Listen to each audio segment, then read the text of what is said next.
let's talk about chords.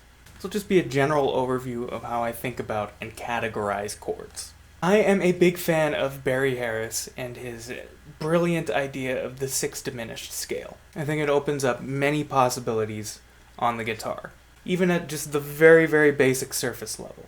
So if you don't know what the 6 diminished scale is, simply put, it is a 6th chord, C6, and then a diminished chord, D diminished. If we put those together, it gives us an 8-note scale. Or the C major scale with an added sharp 5. The chords that come from that scale come from skipping every other note. And then we got this weird diminished third here.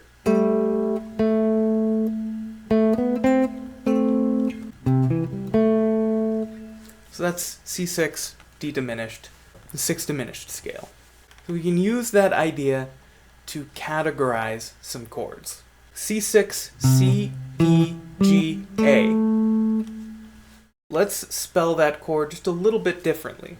If we take the A, make that the bottom, A, C, E, G. That's an A minor 7. So C6 is equal to A minor 7. Sort of. So this one chord works as 2 chords, as far as we know right now. So we should try to take a look at ways to play this on the guitar. That sucks. That's a root position C major 6 chord. Completely impractical to play. There are dozens of other ways to play that chord on the guitar, but how do we know where to start? I like to categorize. So chord quality, we've got that. C6 or A minor 7. And then drop type. So what the heck is drop type mean? We're talking about drop voicings here. So if I've got C6, each one of those notes, you can think of them as 4 singers. They each have a voice. If you've ever dealt with sopranos, they have to be number 1. So it goes from the top down. Voice 1, voice 2, voice 3, voice 4. So a drop 2 voicing would be taking voice 2 and dropping it down an octave. We get the inversions of this chord by moving each note to the next available note.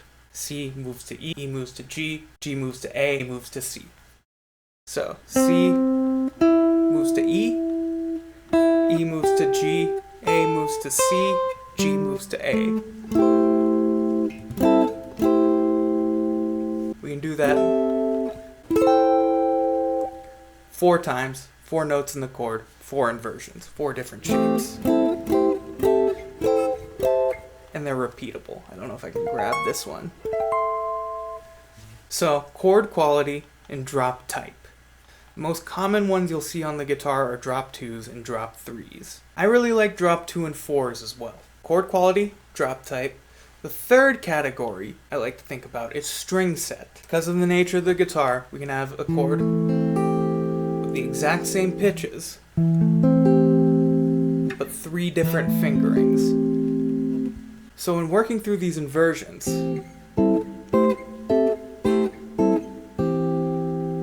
these are the same as these.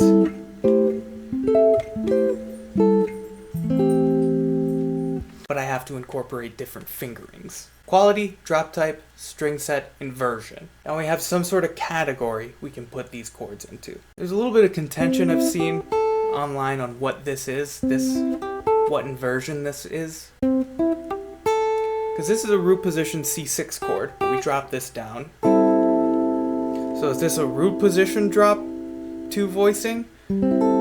Or a second inversion drop 2 voicing? A doctor of music told me that he thinks of the inversion as the lowest available note.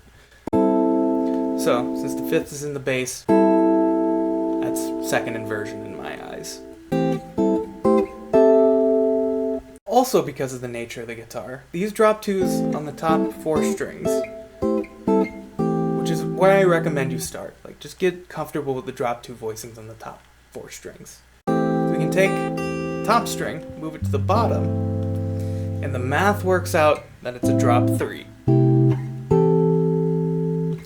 if we were to take this G, put it up an octave. Voice 1, 2, 3, 4. That's the third. Drop it down an octave. And by third, I mean third voice, of course, not the third of the chord. And these are the drop 2 and 4s. Very nice for solo jazz chord melody.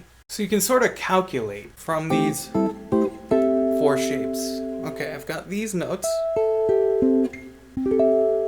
These notes go here, these notes go here, these notes go here, these notes go here.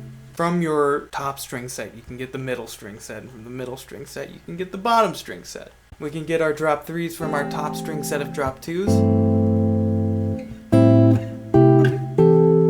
You can also get our top set of drop 3s by finding the matching notes. So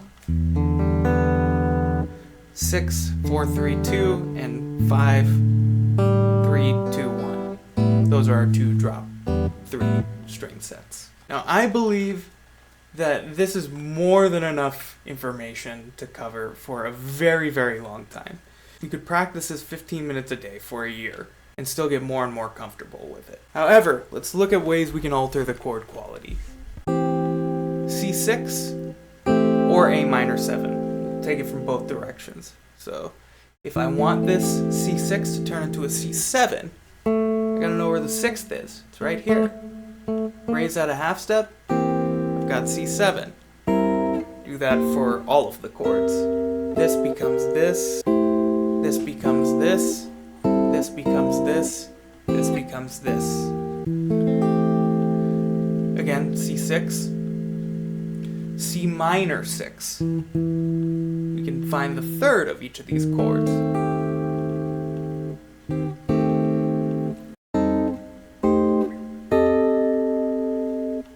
And I'll give us our minor 6 inversions. And these chords are super cool. So C minor 6, C, E flat, G, A. That also spells A minor 7 flat 5.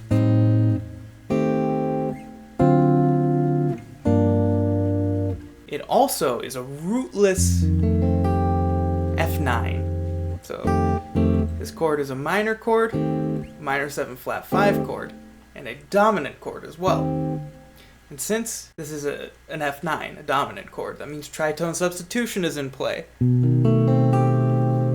B7 flat 9 sharp 5. C6 to C7, C6 to C minor 6. A minor 7, take the 7, lower it,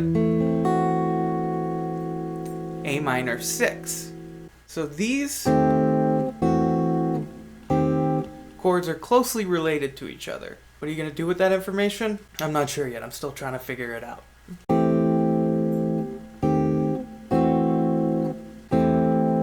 A minor 7, lower the 5th, A minor 7 flat 5, same as C minor 6.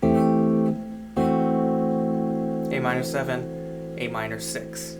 So we've got the 6, minor 6, and 7. Those are the 3 chords that we use for Barry Harris' 6 diminished scale, but there was one more, the dominant 7 with a flat 5.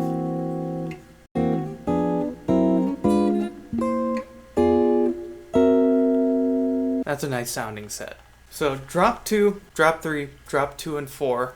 There are also drop 2 and 3s, but I'm not too well studied in that. That's a drop 2 and 3. And because of the nature of the B string and the strings that we're using, the shapes will be the same across these 2 string sets. So that's kind of nice. Just with our drop 2s, drop 3s, and drop 2 and 4s. That gives us 28 different ways to play A minor 7 on the guitar without repeating any notes. Like some people will come at me in a jam and say, this is A minor 7. This is a different way. This is one you told me. Well, it includes this one as well as this one. So it's a compound of those. 28 unique fingerings without any extra notes or missing notes. If we start incorporating missing notes, we get some cool ideas as well.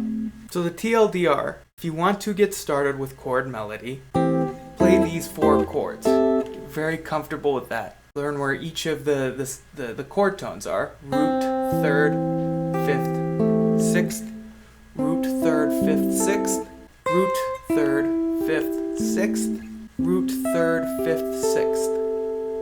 In relation to C6.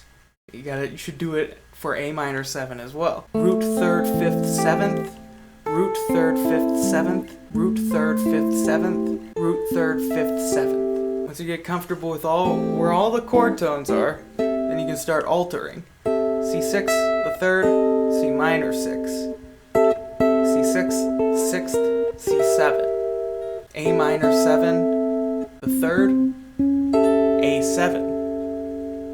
And with all these chords, put a diminished chord in between. A D diminished, or a B diminished, or an F diminished, or an A flat or G sharp diminished. Why does everything smell like copper?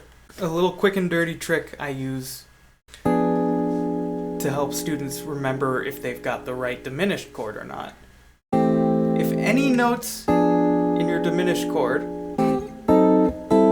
are contained in the 6 or 7 chord above or below, you have made an error. Try again. There's only 3 possible diminished chords. 1, 2, 3, and then it repeats. So you have a 30% chance of getting it right if you pick a random diminished chord close by. TLDR for the TLDR, do this. I'll get you started with learning some powerful jazz chords. Thank you once again for watching this video, especially if you stuck it around to the end. Please consider subscribing and hitting that notification button thing. If anything confused you, leave a question in the comments. I'll try to address it there or maybe in a future video. And if you're really confused, please consider booking a lesson with me. I've got one-on-one lessons and group lessons available. Very easy to schedule. Just click the link in the description. Hope to see some of you there. Practice!